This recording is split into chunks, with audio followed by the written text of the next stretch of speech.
जनसंवाद कार्यक्रम जहरीली शराब से मरने वाले लोगों के परिवारों को मुआवजा राशि और परिवार के व्यक्ति को सरकारी नौकरी देने की मांग को लेकर बहुजन समाज पार्टी ने शुक्रवार को रघु सचिवालय पर प्रदर्शन किया और जिला उपायुक्त से राज्यपाल हरियाणा के नाम ज्ञापन सौंपा।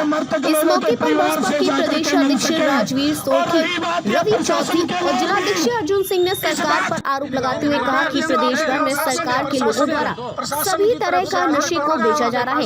यहाँ हर गाँव की गली गली में अवैध शराब के खुर्दे खोल दिए गए हैं, जिसका परिणाम यह है कि 22 से अधिक लोगों की इन ठेके और खुर्दे से खरीदी जहरीली शराब से मौत हो गई। उन्होंने कहा कि एक SIT का गठन कर इस बात की जांच होनी चाहिए कि शराब और नशे की कारोबारी में भाजपा और जसपा के किन किन मंत्रियों का हाथ है। उन्होंने कहा कि आज इस मामले में बसपा इन परिवारों के साथ खड़ी है।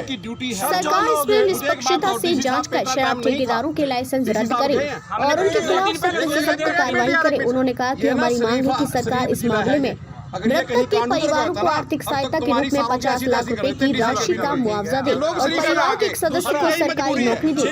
उन्होंने सरकार को चेतावनी देते हुए कहा कि अगर सरकार ने ये निर्णय जल्द नहीं किया तो बहुजन समाज सड़कों पर उतरेगा। इस मौके पर बड़ी संख्या में कार्यकर्ता शामिल रहे।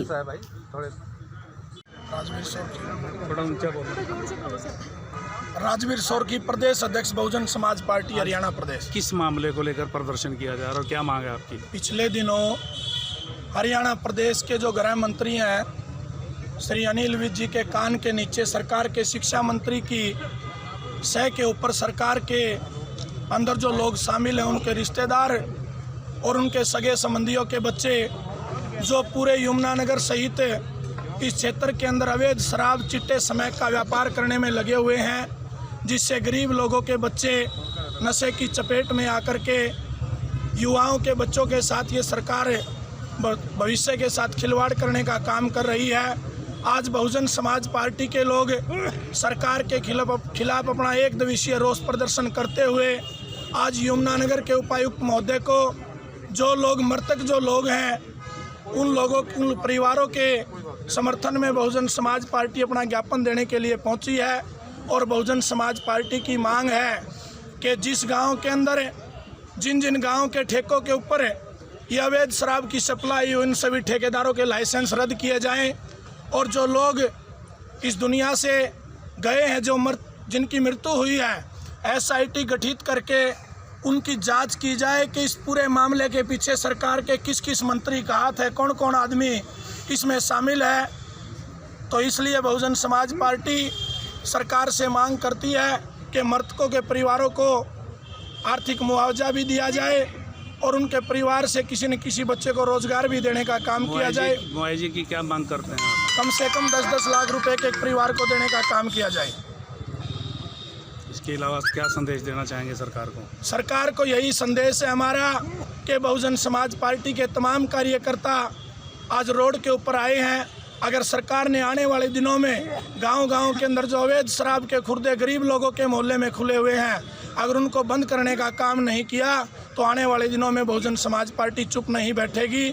हम लोग अपने संगठन को मजबूत करके इस प्रदेश से भारतीय जनता पार्टी और जसपा गठबंधन की सरकार से जो आज प्रत्येक वर्ग सरकार से दुखी है हम इस सरकार को उखाड़ने फेंकने का काम करेंगे।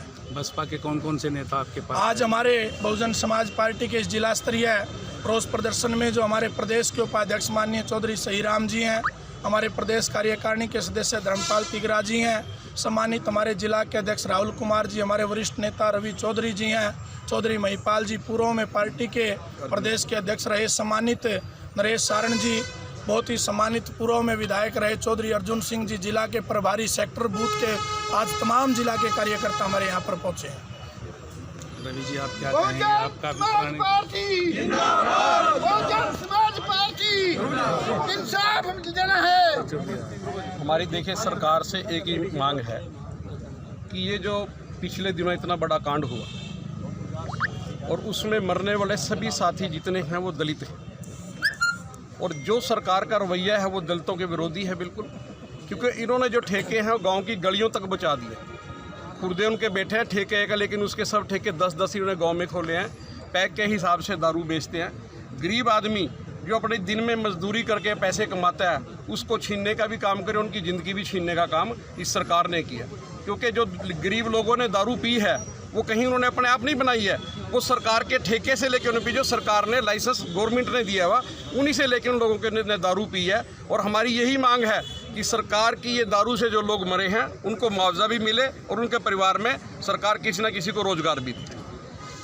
अर्जुन सिंह जी, आप भी आए हैं यहाँ, क्या मांग करते हैं आप सरकार से? मांग तो हमारे अध्यक्ष जी ने भी आप लोगों के सामने रखी।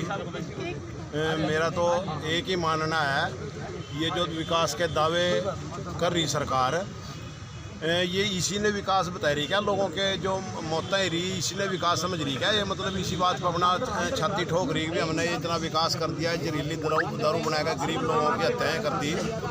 हमारे सोरकी साहब ने बहुत संयम में रहकर मतलब वो नहीं मतलब इसने करा, वरना आज से 3 दिन पहले एक रोडवेज का हमारा ड्राइवर किसी ने अज्ञात लोगों ने मार दिया। वो भी हमारा भाई था, वो भी हमारे परिवार से ही था। और ये लोग तो सरकार की वजह से मरे। सर, आप क्या मांग करना चाहेंगे सरकार से? मैं तो ये कहूँगा भी उन गरीब लोग हैं, उन पर कोई कमाने वाला नहीं रहा। 50 लाख कम से कम सरकार पर कोई फर्क नहीं पड़ता। बहुत होर्डिंग लगाए रहे हैं, बहुत मतलब बिना मतलब के फालतू का खर्चा कर रहे हैं। अगर ये फालतू का खर्चा रोक कर इन गरीब लोगों की मदद कर दें, इन गरीब लोगों ने मतलब कुछ हौसला दे दे भी थारा भी कोई है, तो मैं तो यही बात मतलब डिमांड करूँगा सरकार से भी उनके बच्चों ने या कोई उनमें काबिल मतलब ऐसा उसने नौकरी मिला। 50 लाख कम से कम आदमी की कोई कीमत नहीं होती। वो तो एक मतलब उन बच्चों से सारा देने की बात है, वरना आदमी तो करोड़ों रुपए में भी नहीं मतलब अपने आदमी ने कोई कमाना चाहता। तो मैं सरकार से मेरी मांग है भाई, ये जो नशा स्मैक का नशा है इतने पूरे जोरों से चल रहा है, इस पर अंकुश लगाना चल के छगली होंगे तो इतने लोगों ने मरने तक बचाए। इन्हें विकास है ना, बताओ विकास तो जो विकास होगा लोगों ने अपने आप दिख जाएगा। हमारी हाथ जोड़ कर निवेदन है कि ये विनाश वाला काम बंद कर दो, विकास करियो या ना करियो। Thank you sir.